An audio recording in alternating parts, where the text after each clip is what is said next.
Ne? Aşırılarda babayı bulur. Babayı yazalım. Elimizden bir şey gelmiyor babaya. Keşke benim evim olaydı. Boş bir evim olaydı. Böyle bir obada tutardım yani evin içine koyardım. Zatları zahlarına koyardım derdim baba gidin ama otururuz. Ne yapalım? İnşallah şükür müdür geldi. Ben yani o kendine destekli verir. O evli memnunla babası son bir gelişmiş bir kat bir ayarlar kendine.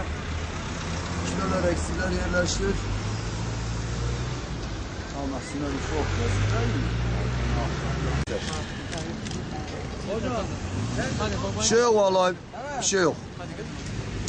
Allah yardımcıları olsun. Bizim dirençlik miydi? Kızık mıydı? Ama o sağ olsun. O iş bilmedir bana. Düşüyorsa adamlar Şöyle değişir. Alır. Biraz yerinize yerleşirsiniz. Allah'ın adı olur. Ya sabır yana ne yapacaksın? Evden çıkmışlar, yapmışlar.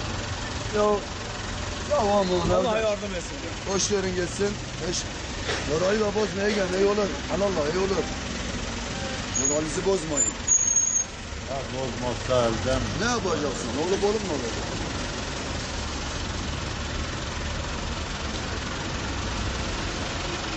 Alo.